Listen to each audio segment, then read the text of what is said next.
قرآن ہے اے لوگو تم نکاح کرو ایسی عورتوں سے جو تمہیں بھائے، دو دو تین تین چار چار، قرآن کا حکم ہے 4 تک، لیکن یہ نبی کا پاور دیکھو۔ اللہ کے حبیب نے فرمایا علی فاطمہ کے ہوتے ہوئے تمہارے لیے دوسرا نکاح جائز نہیں ہے۔ ہائے ہائے ہائے ہائے، مصطفیٰ کا اختیار دیکھ۔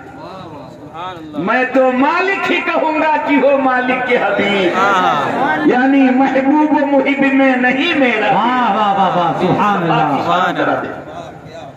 خاتون جنت عرض کرتی میرے سرتاج، میرے انتقال کے بعد تم نکاح ضرور کر لینا، لیکن اے سرتاج نکاح اسی عورت سے کرنا جو خاندان بہادر خاندان کی ہو، جو جنگجو خاندان کی ہو، جو بہادر خاندان کی لڑکی ہو، اس لڑکی سے تم نکاح کرنا۔ علی پاک نے کس سے نکاح کیا؟ ان کا نام تھا فاطمہ، ان کا بھی نام تھا فاطمہ، خاتون جنت کے انتقال کے بعد، لیکن دعا کری انہوں نے تو وہ لقب سے مشہور ہوئی ام البنین، یعنی لڑکوں کی ماں۔ ایسی لڑکی سے نکاح کرنا جو بہادر خاندان کی ہو، اس لیے کیوں یہ وصیت کر رہی ہے؟ تاکہ میدان کربلا میں میرا لخت جگر حسین جب ظالم اسے گھیر لے تو جب بہادر خاندان کی لڑکی سے نکاح کرو گے تو جتنے بچے اس سے پیدا ہوں گے سب بہادر پیدا ہوں گے، اور جب بچے بہادر پیدا ہوں گے تو میدان کربلا میں حسین کے لیے ڈھال بن جائیں گے۔ زندہ باد زندہ باد۔ اللہ سمجھ ذرا یہ گوشہ جو میں سمجھانا چاہتا ہوں کربلا کا۔ پھر اس کے بعد انہوں نے کیا، ان کا لقب کیا پڑا؟ ام البنین۔ ام کے معنی ہوتا ہے ماں، اور ابن مانے لڑکا اور بنین مانے لڑکے، لڑکوں کی ماں۔ خاتون جنت نے ایسی دعا کی کہ صرف لڑکے لڑکے پیدا ہوئے اور سب بہادر۔ حضرت عبداللہ میدان کربلا میں ہے، حضرت عثمان میدان کربلا میں ہے، حضرت جعفر میدان کربلا میں ہے، حضرت عباس علمبردار میدان کربلا میں ہے۔ یہ ام البنین کے لڑکے، اللہیم شہیم الحمدللہ۔ حضرت خاتون جنت کی نگاہ کہاں دیکھتی؟ ارے سرور کونین کی شان تو خدا کی قسم، دور و نزدیک کے سننے والے وہ کان لال کرامت پہلا کو سلام۔ یہ خاتون جنت ہے، نگاہ نام دیکھ رہی ہے۔ حضرت عباس علمبردار ام البنین کے لڑکے ہیں۔ کیا کہتی ہے ام البنین حضرت عباس سے؟ آل رسول آ جائے ہیں، خدا کی قسم اپنی شان پہ ناز کرو، ذرا سنو۔ ام البنین کہتی عباس آقا حسین کو کبھی بھائی نہ کہنا۔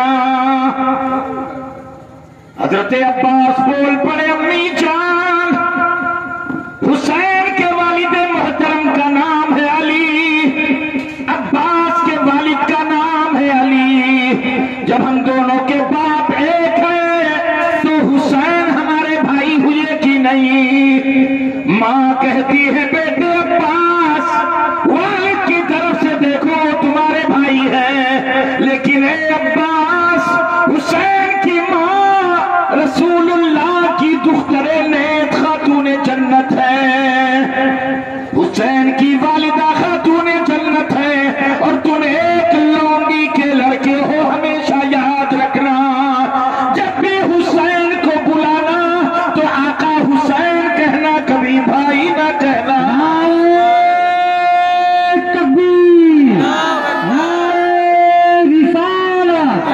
حضرت مولانا مظفر حسین صاحب قبلہ،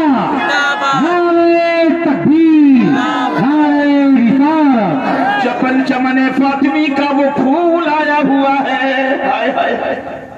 اے عباس تم کنیز کے لڑکے ہو، وہ خاتون جنت کے لڑکے ہیں، یاد رکھنا۔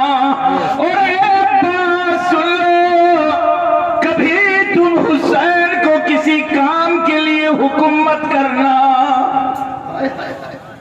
لیکن ایک وقت آیا تھا میدان کربلا میں وہ کربلا کا واقعہ نہیں سنانا ماں. حضرت عباس علمبردار کے ایک بازو کٹ گئے, عباس علمبردار کے دوسرے بازو کٹ گئے, عباس علمبردار پر تیر کی بارش کی گئی, نہ جانے کتنے تیر آپ کے سینے مبارک میں بے بس ہو گئے. حضرت عباس علمبردار ایک تیر داہنی آنکھ میں آ کر لگ گئی, حضرت عباس گھوڑے سے نیچے گر گئے. حضرت عباس تیر اندر گھسنے کی وجہ سے مٹی اور کیچڑ بہت زیادہ گھس گئی. حضرت عباس کے بازو کٹے ہیں, ہاتھ سے تیر نکال نہیں سکتے, لیکن اپنے قدم ناز سے یوں پکڑ کر تیر آنکھ سے باہر نکالے, لیکن آنکھ میں گرد و غبار بھری ہے. آواز دیتے ہیں آقا حسین ادرکنی, آقا حسین ادرکنی, آقا حسین آ جاؤ میری مدد کر دو. آقا حسین تشریف لائے, عرض کرتے ہیں آقا حسین میری ماں نے کہا تھا عباس آقا حسین خاتون جنت کے لختے جگر ہیں, کبھی ان سے کوئی کام نہ لینا, لیکن آقا حسین میری آنکھ میں گرد بہت زیادہ پڑی ہے, مٹی بہت زیادہ گھسی ہے, اللہ کے واسطے میرے آنکھ کی مٹی صاف کر دو تاکہ یہ آنکھیں تمہارے روشن چہرے کی زیارت کر سکیں. سبحان اللہ سبحان اللہ. یہ کام دے رہی ہے, یہ کام لے رہے ہیں. پھر جب آنکھوں کو صاف کر دیا, جلدی جلدی آقا حسین نے صاف کر دیا, آنکھیں رو رہی ہیں, کہنے لگے آقا حسین اللہ کے واسطے ہمیں معاف کر دینا.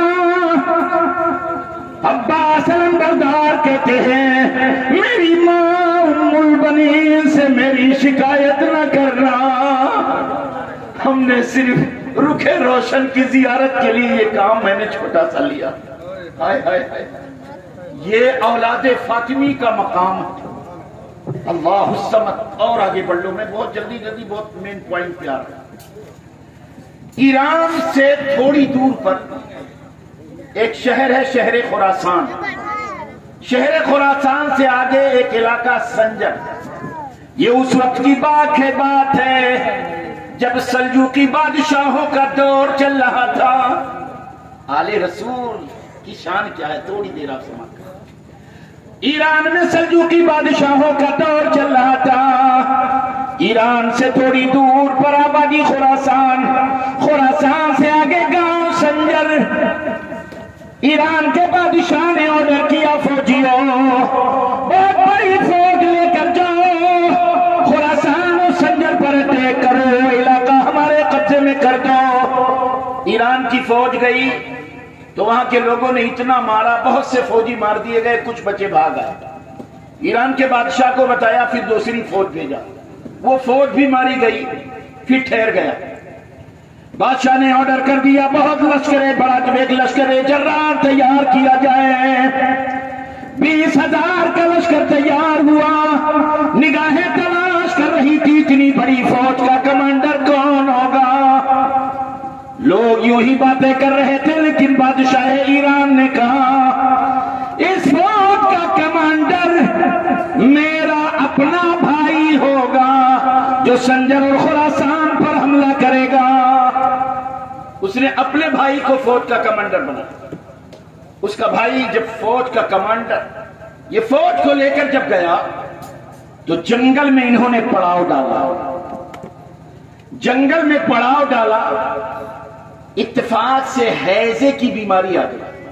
مورخین فرماتے 150-200 لوگ روز مرنے لگے, 150-200 پینوں 200 لوگ روز مرنے لگے. یہاں تک کہ سنجر جو فوج کا کمانڈر تھا اس کو بھی الٹی دست آنے لگی. بیچارہ نیم جان پڑا ہوا ادمرا جس کو ہم لوگ کہتے ہیں, ایسے پڑا ہوا. اچانک گھوڑوں کے ٹاپ کی آواز آئی, گھوڑوں کے ہلانے کی آواز آئی. سنجر نے سر ہلایا جو فوج کا کمانڈر ہے, اے سپاہی ڈرو, شاید کوئی قافلہ خراسان جا رہا ہے, جاؤ قافلے سے کہہ دو اللہ کے واسطے ادھر سے گزر نہ کرو.